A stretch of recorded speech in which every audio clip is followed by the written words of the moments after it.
Gaurko musika zuzenean telebista saioan Herenegun taldea ezagutuko dugu. Donostialdeko taldeak disko berria kaleratu du, Atzera begira, eta lanean murgiltzeko taldekideekin indigu hitzordua. Gaur, gurean, Herenegun. Betiko aitzaki beran atzean minez gordetzen zara esan nahi duzun hori tabu bihurtu izan balitz bezala orain denak zentzua galtzear dela ez dakit zer egin ez dakit zer esan. Duela 10 urte sortu zen Herenegun taldea Donostiako Antigua auzoan, kuadrilla bateko lagunen eskutik. Antiguoko lagun talde bat gea, taldeko gehiengoa nik uste haur hezkuntzatik elkarrekin gaudela. Eta horrela, parranda garaia hasi genitunean, 15-16 urte inguruan, ikusten genituen herriko jaietan eta auzoko jaietan zeuden talde horiek, eta pixkat hortik sortu zen ideia, ez? Bildu ginen bakoitzak bere instrumentuarekin, eta horrelaxe sortu zen, hasiera batean hori bertsioak jotzen genituen, gustatzen zitzaizkigun talde horien bertsioak, eta pixkanaka garapen bat izan dugu gaur egun arte. Taldekide gehiengoak haur hezkuntzatik ezagutzen gara, eta musika taldea berez 2015ean sortu zen, berez DBH-ko musika klase batean izan zen. Danan artean adostu nula hori talde bat sortzea, ze gehiengoak instrumentua jotzen zituzten, batek batekia, bestea bajua, bestea gitarra. Bai, hori da, ideia atea zen institutuan, eta gero desarrollatzen jungea hori, lehenengo musika eskolan, gero lokal ezberdinetan, eta urteekin jungea hori toki aldatzen eta toki ezberdinetan egoten. 2015-etik 2020ra 5 urte luze izan zian dana bertsioa jotzen genitula, gustuko genituen bertsioak, larun batean lokalera iritsi eta lista bat egin, eta bizka berritzen jun.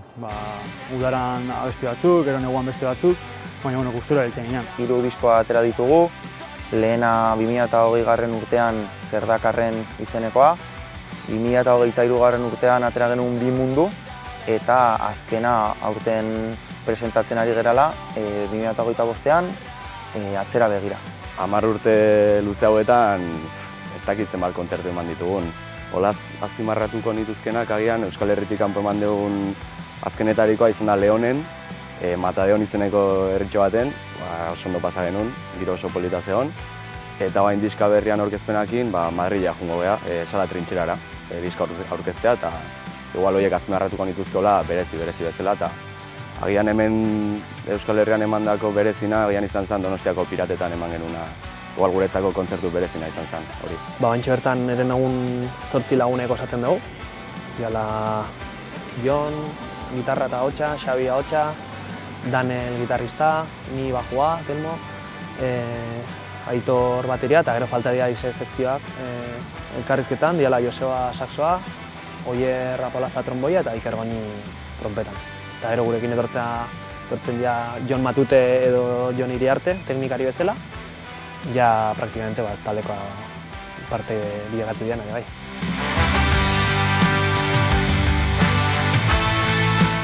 Musika hastapenak ska, reggae eta rock norabidean eman zituen taldeak.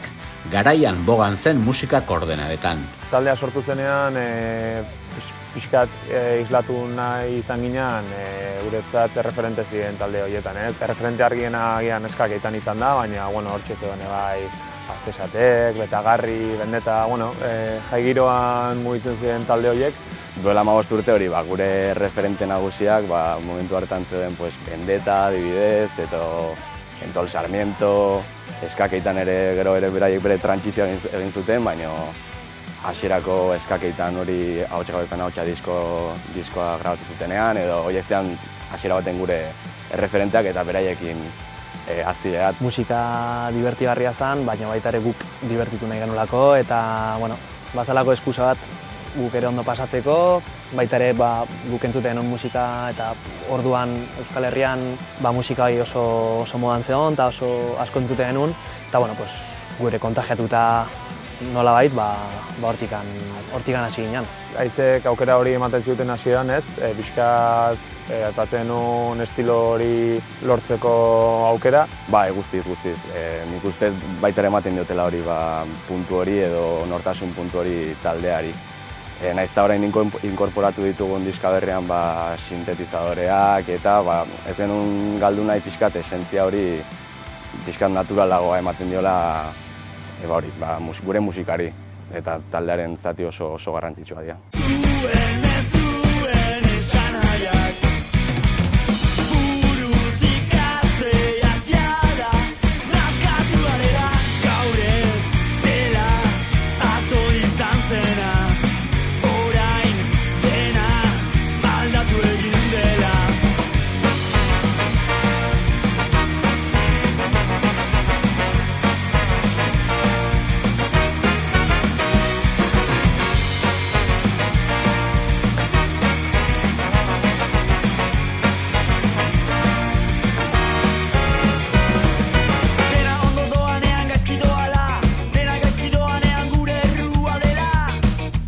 Lehenengo bi diskoek taldearen aro bat osatzen dute. Hor kokatzen dira 2020 urteko Zer dakarren lana eta 2023ko Bi mundu diskoa.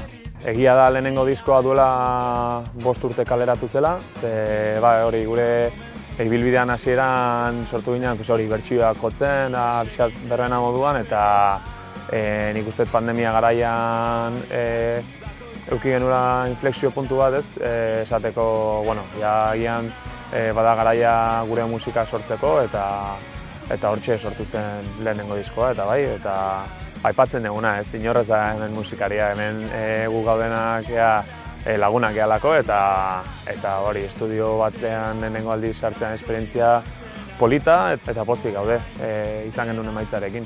2023an Bi mundu abestia argitaratu genuen eta gero beste puntu bat eman genien bere bideoklipakin, gertuko jendeak egin genuen lan eta hori beste ikuspegi bat eman genion. Eta gero pertsonalki ere bakoitzak esperientzia gehiago zeukan, ibilbidea genikan eta 2023an beste profesionaltasun batekin jotzen genuen eta grabatzeko orduan gauza bera. Bai, gustora egia esan eta gainera erritmoak guk markatu ditugulako batez ere. Gure martxan jungea, egin dugu nahi izan duguna eta nahi izan dugunean. Eta nik uste hori oso garrantzitsua dela, gero azkenean sartzen animatzea, industria honek dakan gorpillo horretan, asko erretzezea. Eta hori, 5-6 urte hauetan nire disko, ez da zemakitxarra. Baina batez ere hori garrantzitsuena guk markatu dugula erritmo hori.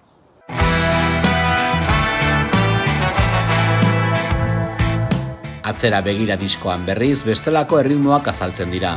Beti ere sustraia galdu gabe, baina aurrera egiteko begiradaz. Bai, azkenean nik uste 3. disko honetan islatzen dela taldeak izan duen garapena, bai lagun talde bezala eta bai musikari bezala, ez? Esperientziaren bitartez lortu dugu geroz eta lan sendoagoak sortzea. Eta azkeneko disko honetan nik uste islatzen dela, aipatzen zenuen hori ez. Pixkanaka jungea azten, jungea heldutzen, eta gure gustuak ere aldatzen jundia, gure entzuteko musika referenteak ere aldatzen jundia.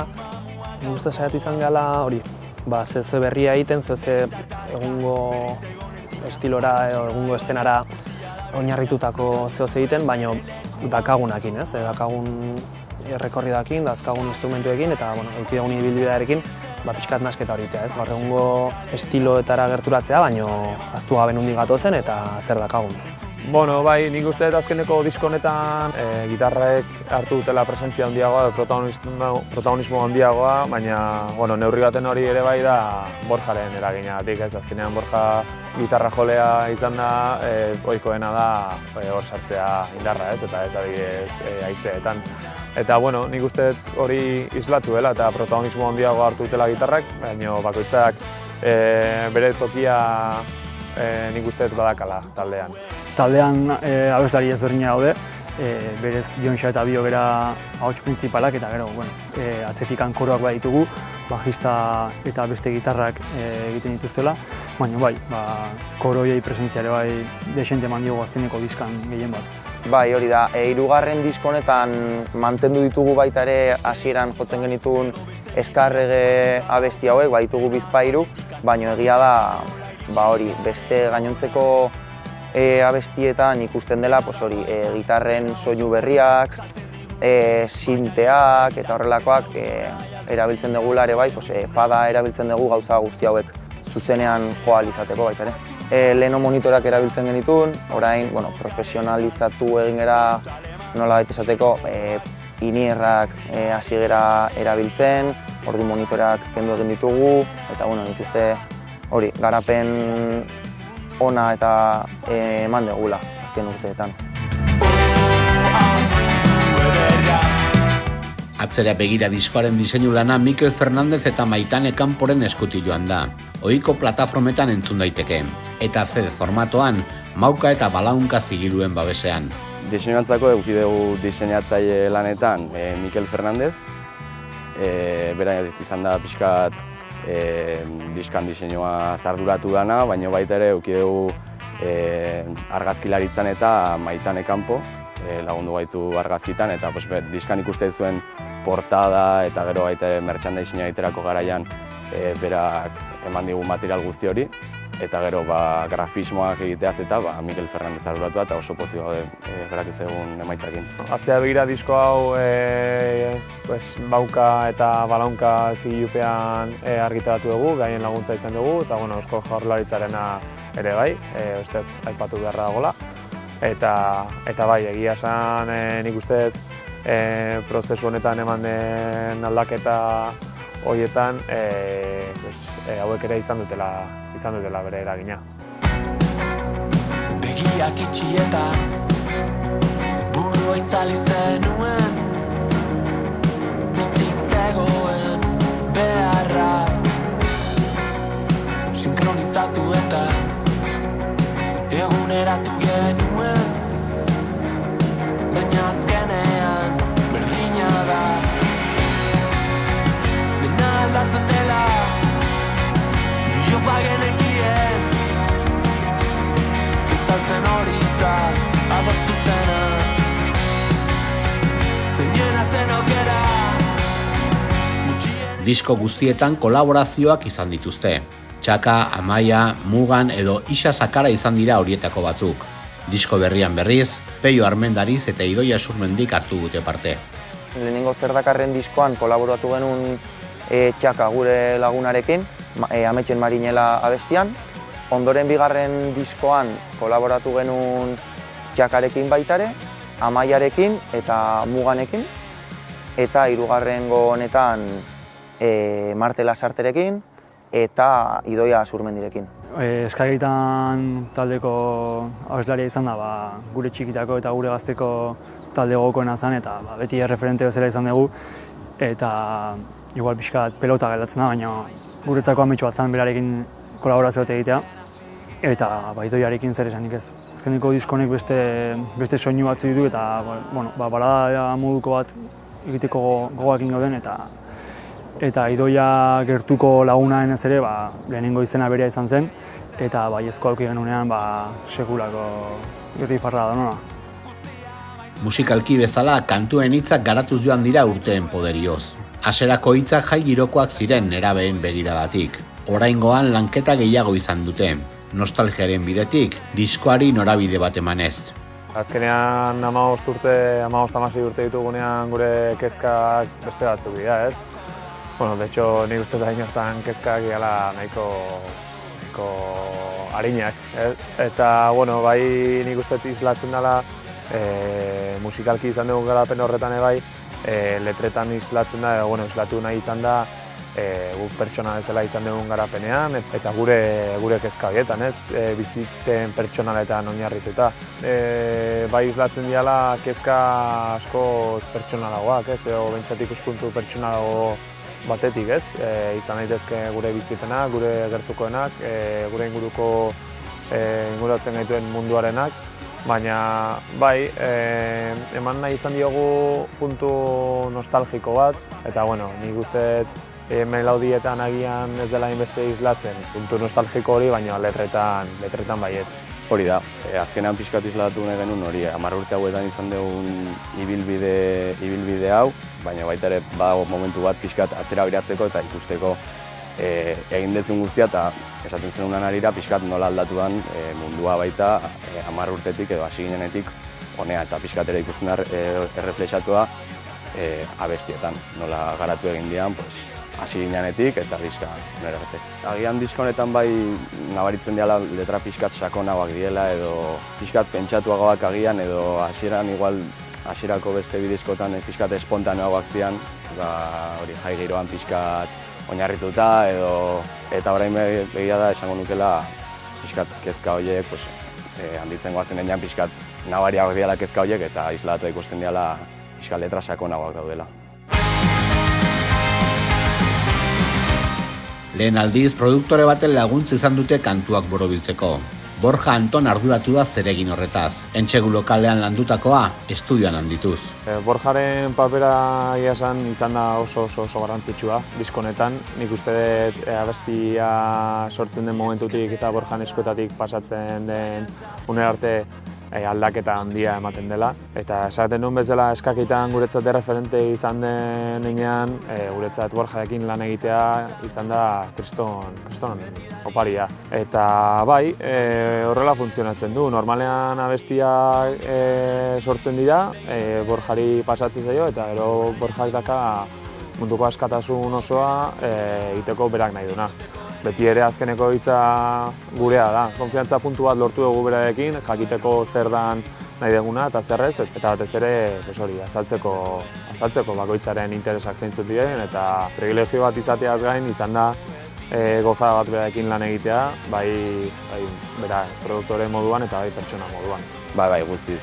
Nik beti pentsatzen dut Borjarengatik izango ez balitz, emaitzaz litzatekela hau izango, guk askotan oso argi daukagu zer nahi dugun, baina ez dakigu gero nahi hori nola espresatu edo nola isladatu diska batean eta Borjaren lana oso nabaria da, berak oso argi dazka ideiak eta oso argi dakatzen nahi dugun eta azkenan esan dizuten bezala beraiek bai eskakeitanen eta orain martela sarten beraiek ere gure eredu izan dira eta oso badakite beraiek nondikan jo nahi dugun ezagutzen gaituzte azkenean.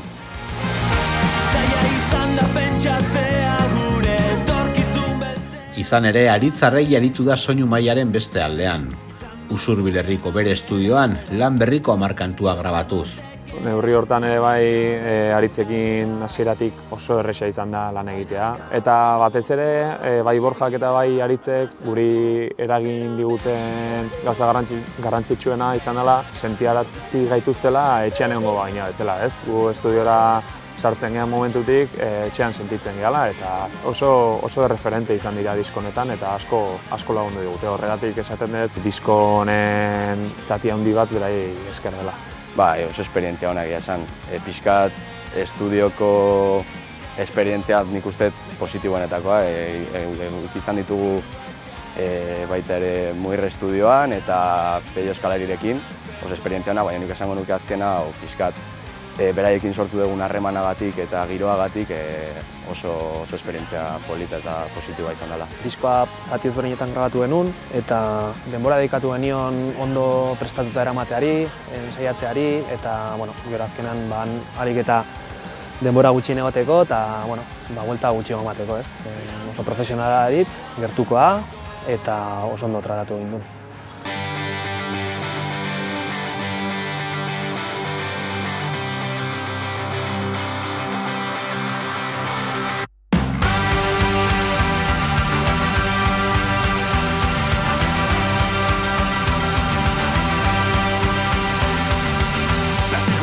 Basamortu baten zulo denak, nekez ureztatzen dituztenak, ez dira jabetzen, ez dagola denbora nahikoa, eta orain berriz argia piztu da, goasi bat nahiaren isla da, ikuslenek badute zentzua, baina ez dakit nora hostia noan.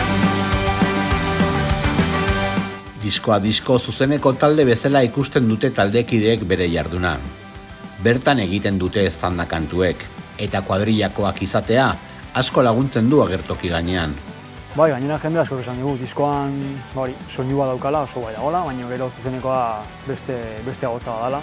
Eta bai, ni bat nator, egia esan lagunak izan dare bai, beste disfrute bat daukagu estenatoki gainean, eta hori nabaritzen da eta transmititzen da nik uste. Lagun izatea onerako eta txarrerako mesede egin dugu, azkenean askotan esaten dugu. Larun batetan ensaiatzerako orduan adibidez, ez bagina egongo lokalean ensaiatzen, egongo ginak zerbait hartzen danak elkarrekin. Orduan, nik uste zentzu hortan lagundu egin dugula, kuadrilla izate horrek.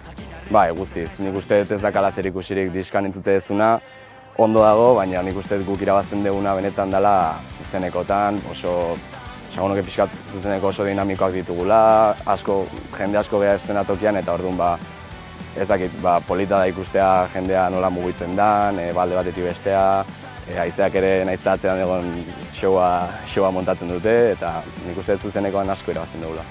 Bai, lehenengo diskotik abesti bakarra jotzen dugu, zer dakarren, bere garaian arrakasta izan zuelako, eta hori da esan duzun bezala, azkeneko diskotik abesti osoa jotzen ditugu, eta bigarren diskotik ere hiru bat abesti bai.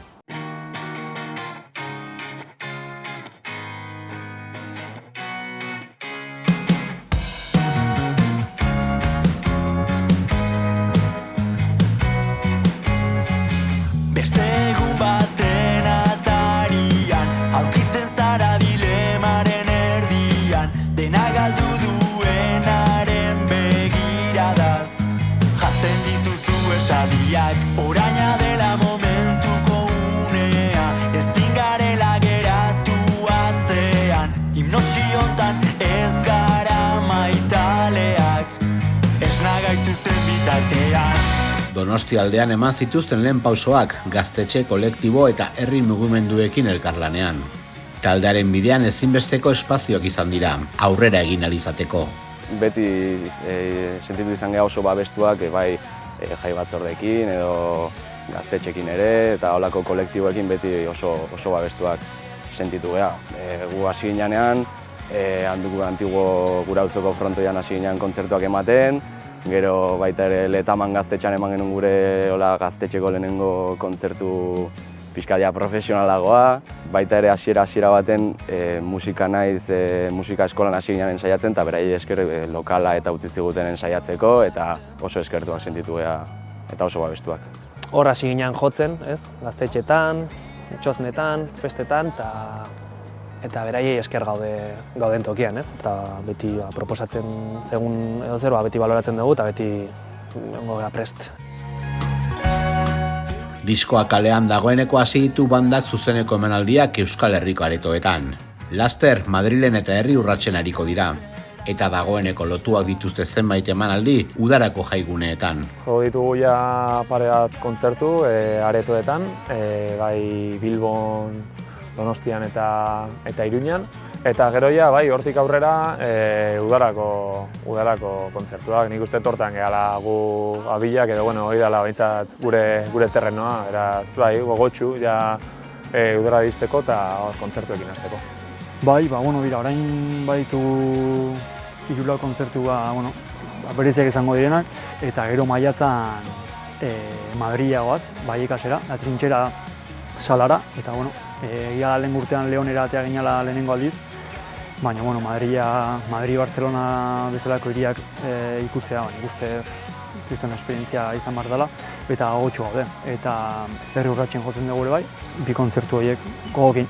Bai, orain tope, aldean kontzertu gehienak ematea, eta diskoaz disfrutatzea eta jendeari erakustea. Bai, hasi da, askotan kontzertuak aitzaki bat dira, gero parranda botatzekoenak elkarrekin eta tokiak ezagutzeko, eta bai, egia esan lagun talde batekin hau bizitzea goza da.